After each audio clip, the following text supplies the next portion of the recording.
Annex 2 Mandatory Regulations. Regulation 3 Exceptions.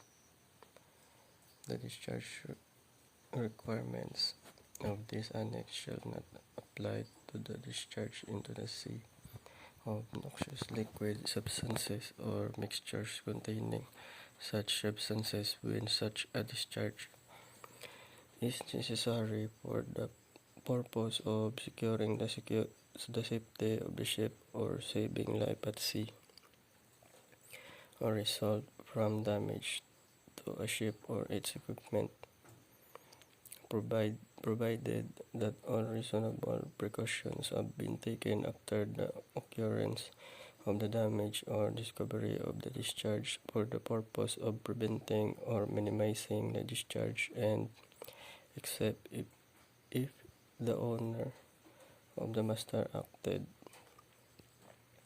either with intent to cause damage or recklessly and with knowledge that damage would probably result, or is approved by the Surveyor General when being used for the purpose of combating specific pollution incidents in order to minimize the damage from pollution. Regulation 6. Categorization and listing of noxious liquid substances and other substances.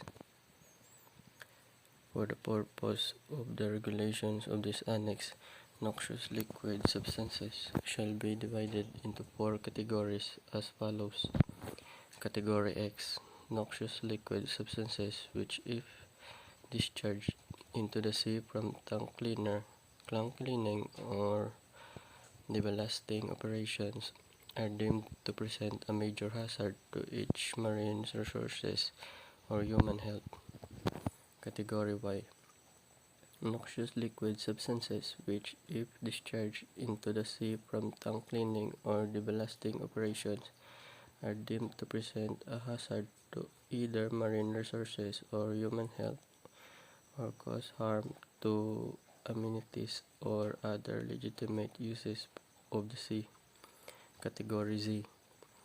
Noxious liquid substances which, if discharged into the sea from tank cleaning or deballasting operations, are deemed to present a minor hazard to either marine resources or human health. Other substances. Substances indicated as OS. Other substances. In the pollution category column of Chapter 18 of the International Bulk Chemical Code, which have been evaluated and found to fall outside category X, Y, or Z. Guidelines for use in the categorization of noxious liquid substances are given in Appendix 1 to this annex, where it is proposed to carry a liquid substances in bulk which has not been categorized under paragraph of this regulation.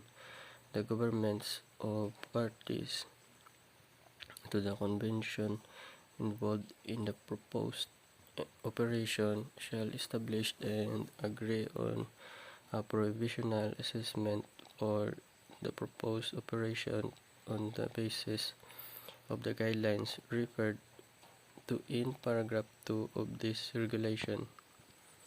Regulation 12. Pumping, piping, unloading, arrangement, and slope tanks. Every ship constructed before 1 July 1986 shall be provided with a pumping and piping arrangement to ensure that each tank certified for the carriage of substances in category X or Y does not retain a quantity of residue in excess of 300 liters in the tank. Every ship constructed on or after 1 July 1986 but before 1 January 2007 shall be provided with a pumping and piping arrangement to ensure that each tank certified for the carriage of substances in category X or Y does not retain a quantity of residue in excess of 100 liters in the tank and its associated piping. Every ship constructed on or 1 January 2007 shall be provided with a pumping and piping arrangement to ensure that each tank certified for the carriage of substances in category X, Y, or Z does not retain a quantity of residue in excess of 75 liters in the tank and its associated piping.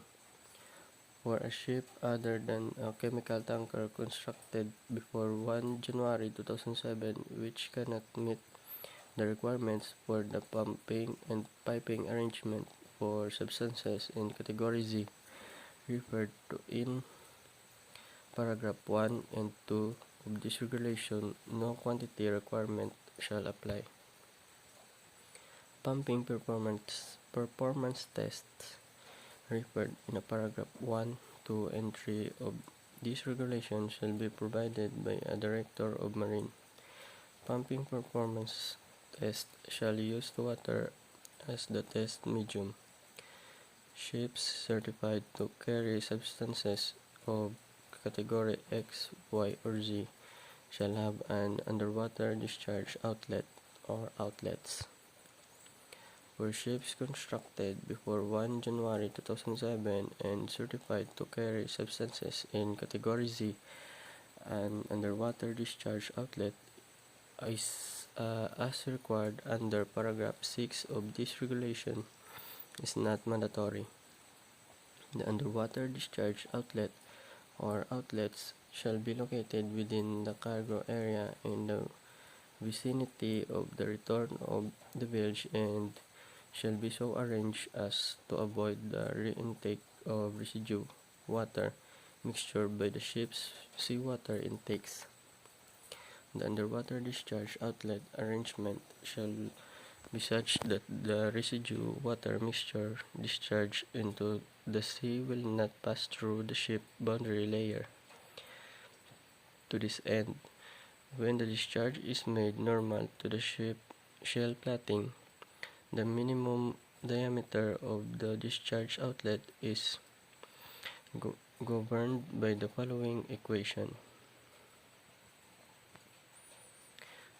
When the discharge is directed at an angle to the ship shell plating, the above relationship shall be modified by substituting for QD the components of QD which is normal to the ship's shell plating. Slope tanks. Although this annex does not require the fitting of dedicated slope tanks. Slope tanks may be needed for certain washing procedures. Cargo tanks may be used as slope tanks. Regulation 13. Control of discharges of residues of noxious liquid substances.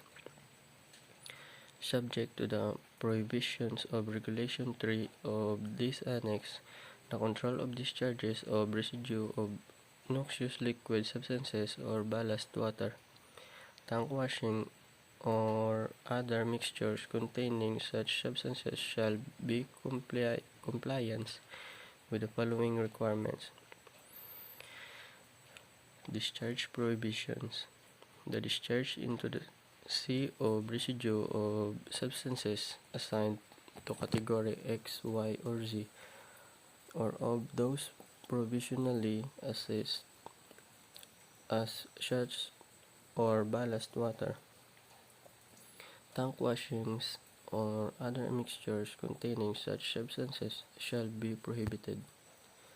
Before any pre-wash or discharge procedure is carried out in accordance with this regulation, the relevant tank shall be emptied to the maximum intended in accordance with the procedures prescribed in the manual.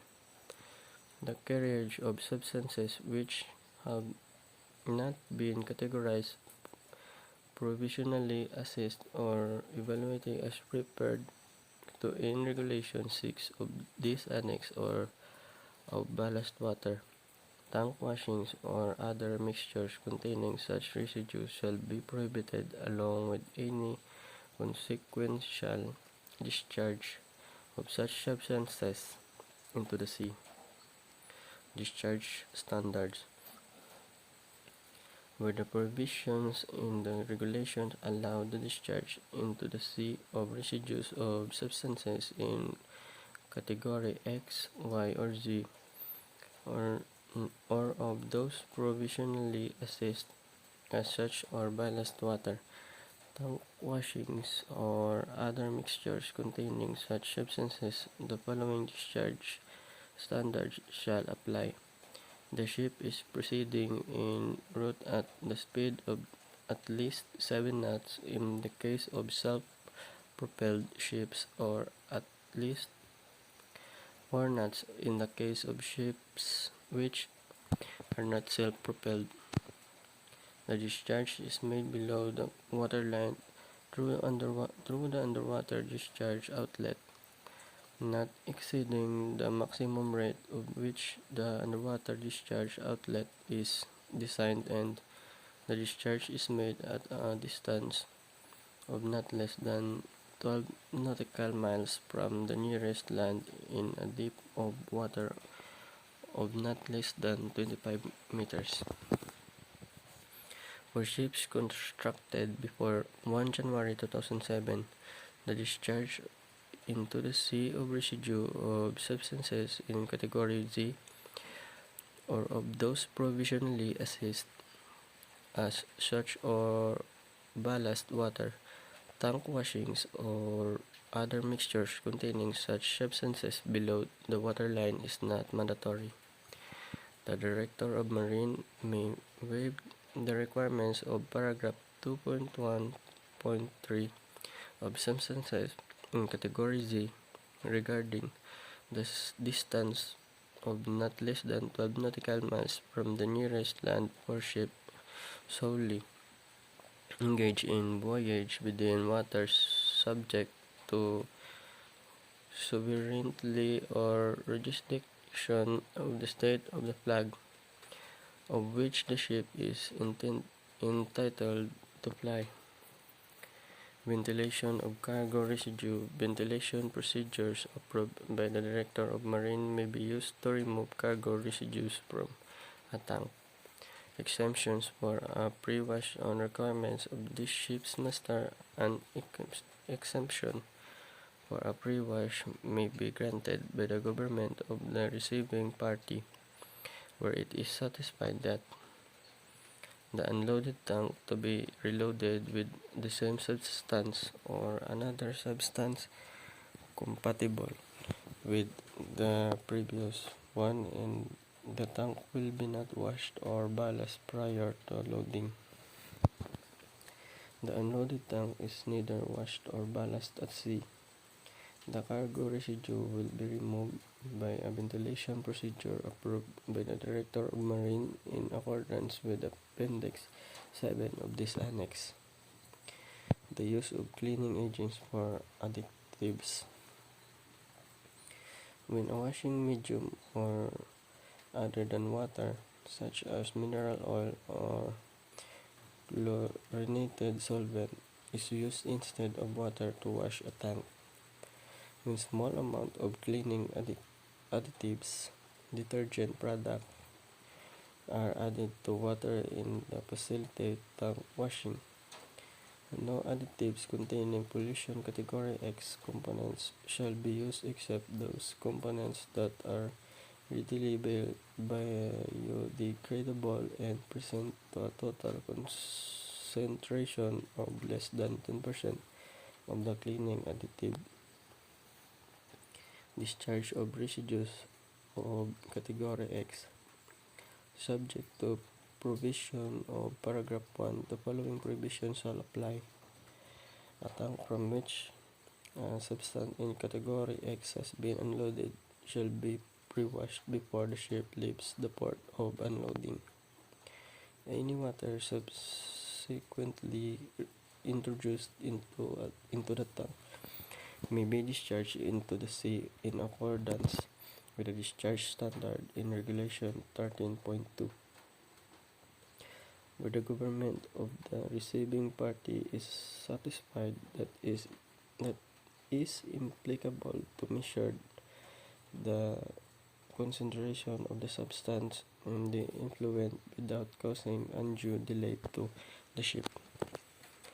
The party may accept an alternative procedure as being equivalent to obtain the required concentration in Regulation 13.6.1, provided that the tank is pre-washed in accordance with a procedure approved by the Director of Marine is in compliance with Appendix 6 of this Annex, and appropriate entries shall be made in the cargo record book and endorsed by the surveyor referred to in Regulation 16.1.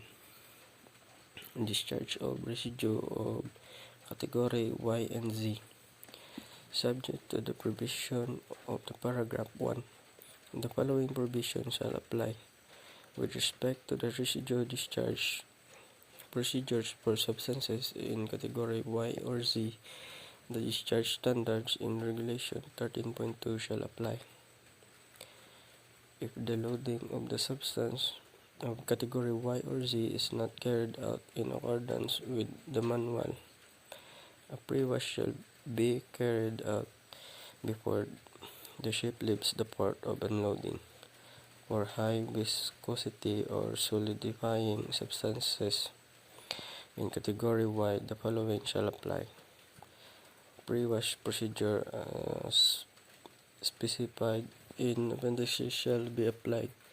The residue water mixtures generated during a pre-wash shall be discharged to a reception facility until the tank is empty, and any water subsequently introduced into the tank may be discharged into the sea in accordance with the discharge standard in Regulation 13.2. Operational requirements for ballasting and deballasting. After unloading and if required, after a pre-wash, a cargo tank may be ballasted. Procedures for the discharge of such ballast are set on in Regulation 13.2. Ballast introduced into a cargo tank which has been washed to such an extent that the ballast contains less than 1 ppm of the substances previously carried may be discharged into the sea without regard to the discharge 27 rate, ship speed, the discharge outlet location, provided that the ship is not less than 12 miles from the nearest land and in water that is not less than 25 meters deep. The discharge into the sea of clean or segregated ballast shall not be subject to the requirement of this Annex. Regulation 15. Cargo Record Book. Every ship to which this Annex applies shall be provided with a cargo record book, neither as part of the ship's official logbook or otherwise in the form specified in Appendix 2 to this Annex. After completion of any operation specified in Appendix 2 to this Annex, the operation shall be promptly recorded in the cargo record book. In the event of an accident discharge of noxious liquid substances or a mixture containing such as substances or a discharge under the provisions of Regulation 3 of this Annex, and entry shall be made in cargo record book station the circumstances of the reason for the discharge. Each entry shall be signed by the office or officers in charge of the operation concerned, and each page shall be signed by the master of the ship. The cargo record book shall be kept in such a place to be readily available for inspection, and except in the case of unmanned ships under tow, shall be kept on board the ship. The competent authority of the government of a party may inspect the cargo record book on board any ship to which this annex applies while the ship is in its port, and make a copy of any entry in the book, and may require the master of the ship to certify that the copy is a true copy of such entry. Regulation 17. Shipboard Marine Pollution Emergency Plan for Noxious Liquid Substances. Every ship of 150 gross tonnage and above certified to carry noxious liquid substances in bulk shall carry on board a shipboard marine pollution emergency plan for noxious liquid substances approved by the Director of Marine. Such a plan shall be based on the guidelines of footnote 4 developed by the organization and written in the working language or languages understood by the master and officers. The plan shall consist at least of the procedure to be followed by the master or other person have charge of the ship to report the noxious liquid substances pollution incident as required in Article 8 and Protocol 1 of a present convention based on the guideline developed by the organization. See footnote 5. The list of authorities or persons to be contracted in the event of the noxious liquid substances pollution incident. A detailed description of the action will be taken immediately by person on board to reduce or control the discharge of noxious liquid substances following the incident, and the procedures and point of contact on the ship for coordinating shipboard action with national and local authorities in combating the pollution. In the case of the ship to which Regulation 37 of Annex 1 of the Convention also applies, such a plan may be combined with a shipboard oil pollution emergency plan required under Regulation 37 of Annex 1 of the Convention.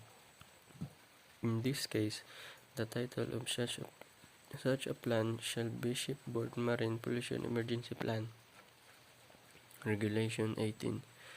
Reception facilities and cargo unloading terminal arrangements. The government of each party to the convention undertakes to ensure the provision of reception facilities according to the needs of ship using its ports, terminal or repair ports as follows. Ports and terminals involves the ship cargo handling shall have adequate facilities for the reception of residue and mixtures containing such a residue of noxious liquid substances resulting from the compliance with this annex without undue delay for the ships involved. Ship repair ports undertaking repairs to NLS tankers shall provide facilities adequate for the reception of residues and mixtures containing noxious liquid substances for ships calling at that port. The government of each party shall determine the types of facilities provided for the purpose of paragraph 1 of this regulation at each cargo loading and unloading port terminal and ship repair ports in each territories to notify the organization thereof. The government of parties to the convention, the coastlines which border on any given special area, shall collectively agree and establish a date by which time the requirement of paragraph 1 of the regulation will be fulfilled. The government of each party to the convention shall undertake to ensure that cargo unloading terminals shall provide arrangement to facilitate shipping of cargo tanks of ship unloading noxious liquid substances in these terminals. Each party shall notify the organization for transmission to parties concerned of any case where facilities required under paragraph 1 or arrangements required under paragraph 3 of this regulation are alleged to be inadequate. Annex 5 Mandatory Regulations. Regulation 3 Disposal of garbage outside special areas. Subject to the provisions of Regulation 4, 5, and 6 of this Annex, the disposal into the sea of all plastics, including but not limited to synthetic ropes, synthetic fishing nets, plastic garbage bags, and incinerator ashes from plastic products which may contain toxic or heavy metal residues is prohibited. The disposal into the sea of the following garbage shall be made as far as practicable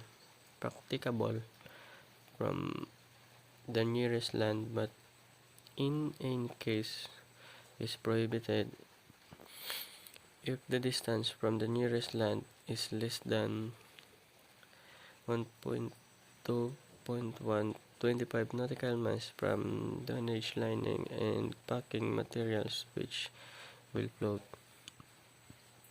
Nautical miles for food waste and all other garbages including paper products, rugs, glass, metal, bottles, crockery, and similar refuse. Disposal into the sea of garbage specified in subparagraph 1.2, 1.2.2 of these regulations may be permitted when it's passed through a commuter or grinder and made as far as practicable from the nearest land, but in any case is prohibited when the substance from the nearest land is less than 3 nautical miles. When the garbage is mixed with other discharges having different disposal or discharge requirements, the more stringent requirements shall apply. Regulation 6 Exceptions. Regulation 3 and 4 and 5 of this annex shall not apply to the disposal of garbage from a ship necessary for the purpose of securing the safety of the ship and those on board or saving life at sea, or the escape of garbage resulting from damage to a ship or its equipment, provided all reasonable precautions have been taken before and after occurrence of the damage for the purpose of preventing or minimizing the escape or the accidental loss of synthetic fishing nets, provided that all reasonable precautions have been taken to prevent such loss. Annex 6 Mandatory Regulations. Regulation 3. General exemptions.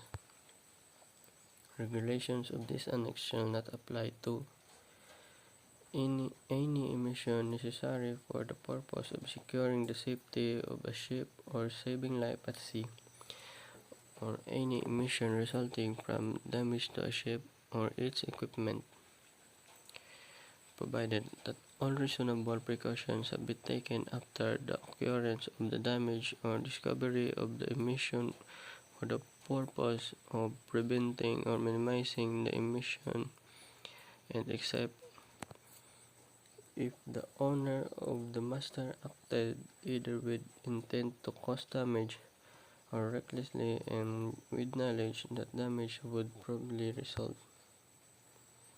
Regulation 6. Issue or endorsement of certificate. An international air pollution prevention certificate shall be issued after an initial or renewal survey in accordance with the provisions of Regulation 5 of this Annex 2.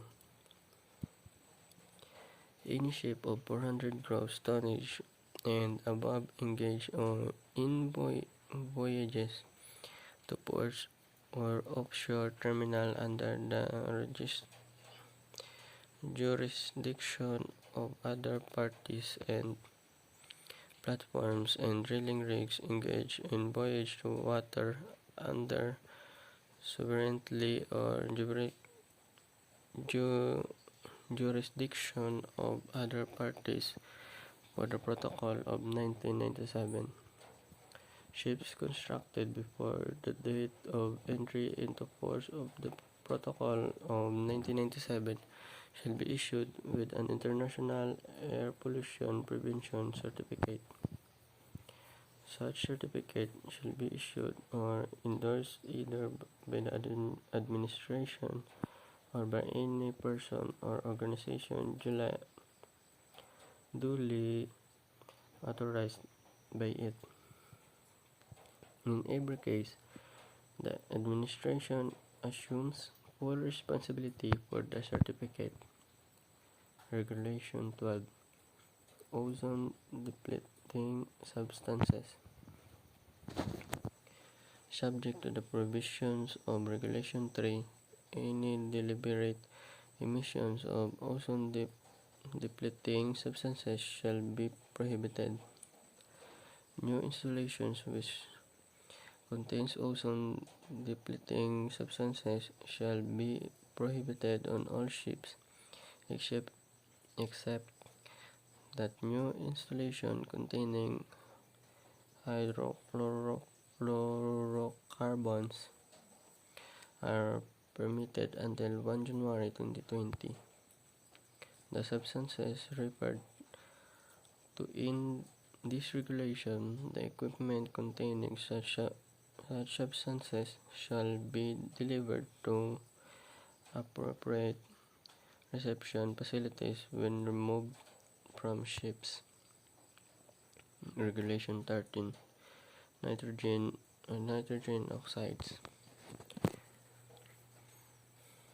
This regulation shall be applied to each diesel engine with a power output of more than 130 kW, which is installed on a ship constructed on or after 1 January 2000, and each diesel engine with a power output of more than 130 kW, which undergoes a major conversion on or after 1 January 2000. This regulation does not apply to emergency diesel engines installed in lifeboats and any device or equipment intended to be used solely in case of emergency, and engines installed on ships solely engaged in voyage within waters subject to the sovereignty or jurisdiction of the state of the flag of which the ship is intended to fly. Notwithstanding the provision of subparagraph of this paragraph, the administration may allow exclusion from the application of this regulation to any diesel engine which is installed on a ship constructed for the purpose of the regulations. Major convention means the modification of an engine where the engine is replaced by a new engine built on or after 1 January 2000. Any substantial modification as defined in the nitrogen oxide technical code is made to the engine, or the maximum continuous rating of the engine is increased by more than 10%. The nitrogen oxide emission resulting from modification referred to in the subparagraph of this paragraph shall be documented in accordance with the NOx Technical Code for approval by the administration.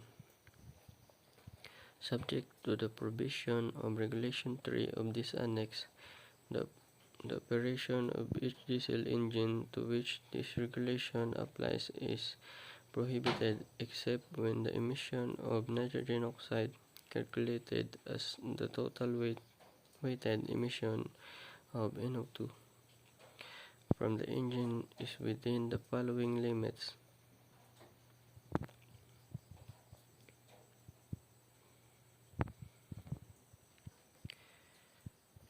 Notwithstanding the provisions of subparagraph of this paragraph, the operation of a diesel engine is permitted when an exhaust gas cleaning system approved by the administration in accordance with the NOx Technical Code is applied to the engine to residue onboard NOx emissions. Any other equivalent method approved by the administration taking into account relevant guidelines to be developed by the organization. Regulation 15. Volatile organic compounds. If the emission of volatile organic compounds of tankers will be regulated in ports or terminals under the jurisdiction of the party to the Protocol of 1997. They shall be regulated in accordance with the provision of this regulation. A party to the Protocol of 1997 which designs port or terminal under its jurisdiction in which box emissions are to be regulated shall submit a notification to the organization. The government of each party to the Protocol of 1997 which designated ports or terminals in which box emissions from tankers are to be regulated shall ensure that vapor emission control systems. The organization shall circulate a list of the port and terminals designed by the parties of the Protocol of 1997 to other parties to the Protocol of 1997 and members state of the organization for their information. All tankers which are subject to vapor emission control in accordance with the provisions of paragraph 2 of this regulation shall be provided with a vapor collection system. This regulation shall only apply to gas carriers when a type of loading and containment system allows safe retention of non-methane gas on board or their safe return ashore. Regulation 17. Exception facilities. The government of this party to the Protocol of 1997 undertakes to ensure the provision of facilities adequate to meet the needs of ships using its repair ports to the exception of ozone depleting substances and equipment containing such substances when removed from ships needs to ship using its ports, terminals or repair ports for the exception of exhaust gas cleaning residues from the approved exhaust gas cleaning system. Needs in the ship breaking facilities for the reception of ozone depleting substances and equipment containing such substances when removed from the ships. Each party to the Protocol of 1997 shall notify the organization for transmission to the members of the organization of all cases where the facilities provided under this regulation are unavailable or alleged to be inadequate. Regulation 18. Fuel oil quality. Fuel oil for combustion purpose delivered to unused on board ship to which this annex applies shall meet the following requirements, except as provided in subparagraph. The fuel oil shall be blends of hydrocarbons derived from the petroleum refining. The fuel oil shall be free from inorganic acid. The fuel oil shall not include any added substances or chemical waste which either the safety of ship or adversely affects the performance of the machinery or is harmful to personnel or contribute overall to additional air pollution and fuel oil to combustion purpose delivered by methods other than petroleum refining shall not exceed the sulfur content set forth in Regulation 14 of this Annex. Cause an engine to extend the NOx emission limit set forth in the Regulation 13 of this Annex contains inorganic acid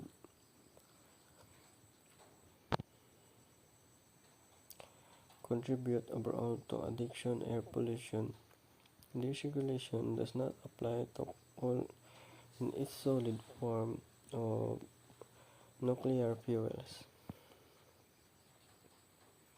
For each ship subject to Regulation 5 and 6 of this Annex, details of fuel oil for combustion purposes delivered to and used on board shall be recorded. The bunker delivery note shall be kept on board the ship in such a place as to be readily unavailable for inspection to all reasonable times.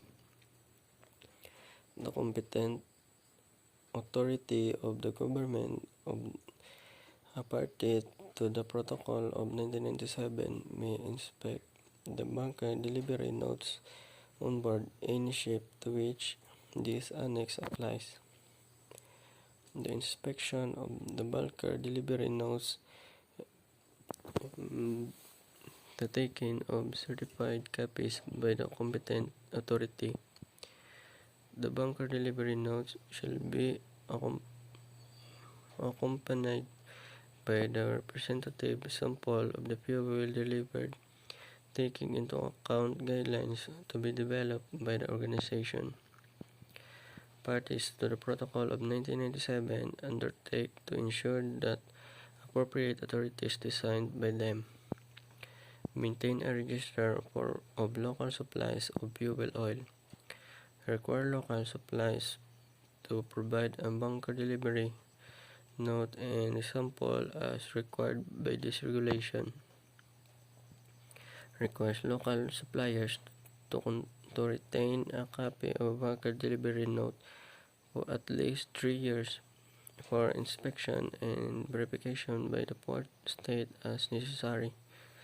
Take action as appropriate against fuel oil suppliers that have been found to deliver fuel oil that does not comply with that stated on the bunker delivery note.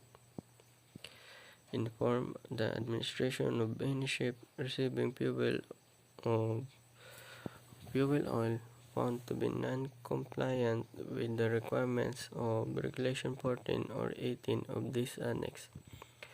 Inform the regulation for transmission to parties to the Protocol of 1997 of all cases where fuel oil suppliers have failed to meet the requirements specified in Regulations 14 or 18 of this Annex. In connection with port state inspection carried out by the parties of the Protocol of 1997, the parties further undertake to inform the party or non-party under those jurisdiction a bunker delivery note was issued of cases of delivery of non-compliant fuel oil, giving all relevant information, and ensure that remedial actions as appropriate is taken to bring non-compliant fuel oil discovered into compliance.